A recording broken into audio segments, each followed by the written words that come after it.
Hello and welcome to my channel. My name is Sheetal. आज हम देखने वाले section 17 and 18 of the Hindu marriage act of 1955।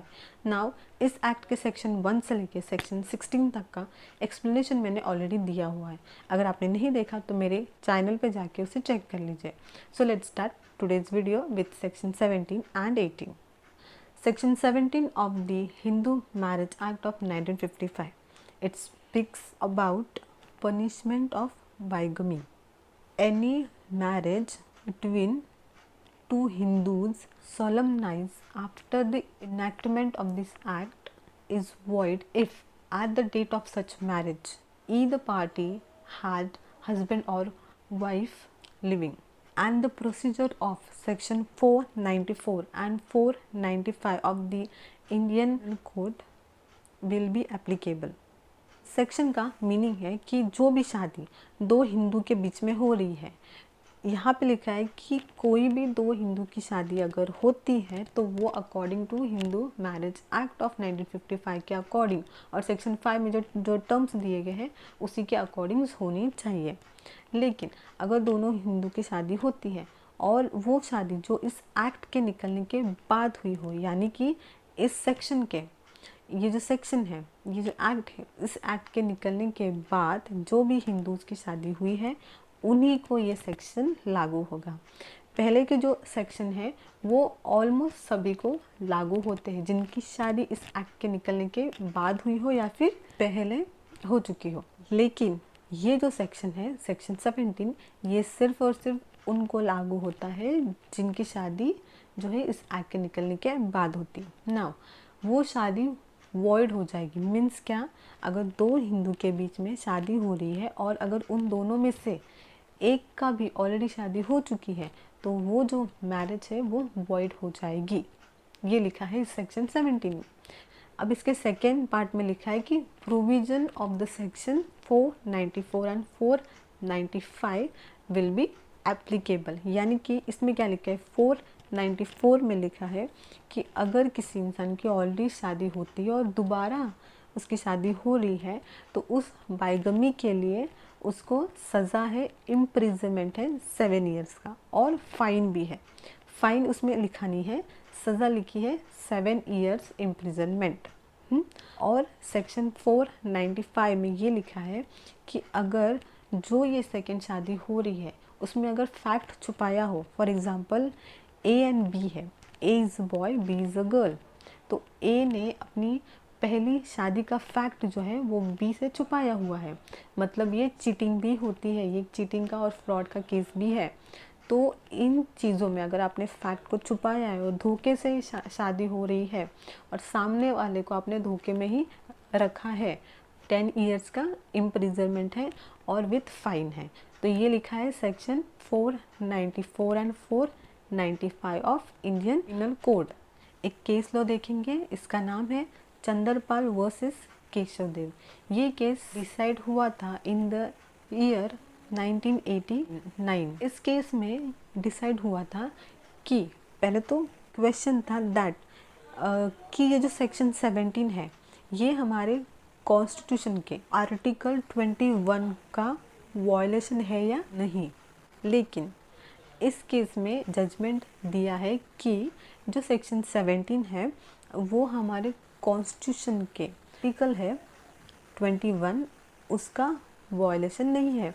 हमारा जो कॉन्स्टिट्यूशन है वो हमारा बेसिक डॉक्यूमेंट है, बेसिक लीगल डॉक्यूमेंट। इसी के बिहाफ पे और इसी के बेसिस पे हमारे सारे लॉ जो है वो इस्टेब्लिश होते हैं।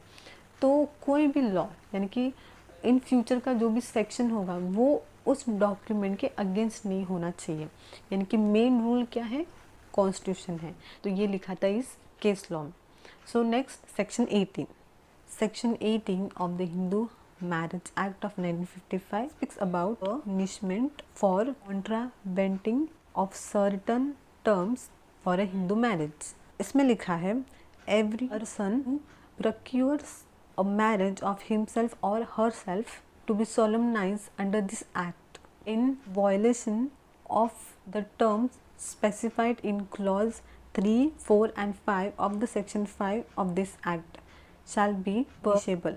सो इट मीन्स कि जो सेक्शन 5 है हमारे हिंदू मैरिज एक्ट ऑफ 1955 का सेक्शन 5 जो है उसमें जो टर्म्स लिखे हुए हैं उसमें से क्लॉज 3, 4 एंड 5 में जो टर्म्स दिए गए, तो क्लॉज 3 में क्या लिखा है कि लड़की की उम्र क्या होनी चाहिए, 21 साल होनी चाहिए और लड़की की उम्र 18 साल होनी चाहिए, ये लिखा हुआ है क्लॉज 3 में।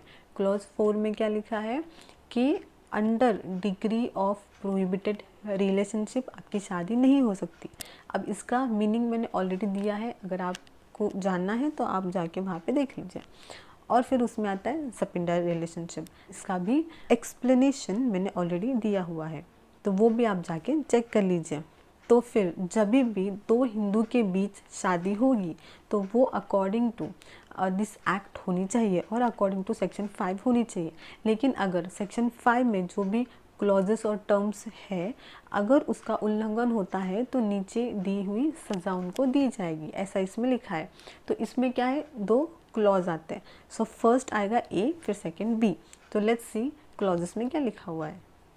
सो क्लॉज ए में ये लिखा हुआ है, इसका मीनिंग है कि अगर कोई भी शादी होती है दो हिंदू के बीच में और उसमें अगर सेक्शन 5 में दिए हुए क्लॉज 3 का अगर उल्लंघन होता है तो उसको 2 साल के रिगरियस इम्प्रिजनमेंट और विथ फाइन जो कि 1 लाख तक हो सकता है, या फिर दोनों भी एक साथ दे सकते हैं। यानी कि अगर कोर्ट को ऐसा फील होता है कि इनको सज़ा भी देनी है और जुर्माना भी देना है तो कोर्ट दोनों भी दे सकते हैं या फिर दोनों में से कोई एक। तो ये था क्लॉज ए।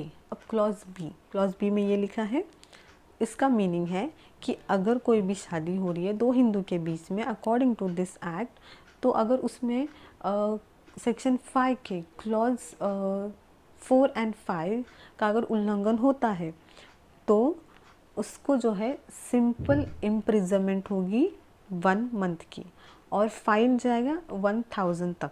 अगर कोर्ट को लगता है तो कोर्ट दोनों भी एक साथ दे सकते हैं, ये लिखा है सेक्शन 18 में। So this was video on section 17 and 18। I hope कि आपको ये एक्सप्लेनेशन समझा हो। अगर आप मेरे चैनल के सब्सक्राइबर हैं then thank you so much, और अगर आप मेरे चैनल के सब्सक्राइबर नहीं हैं तो तुरंत मेरे चैनल के सब्सक्राइबर बन जाइए ताकि मैं आपको लॉ के रिगार्डिंग जो भी सेक्शंस है, लॉज है, उसका एक्सप्लेनेशन दे सकूं, वो भी सिंपल लैंग्वेज में। So do subscribe to my channel, like and share the video. Thank you so much for watching.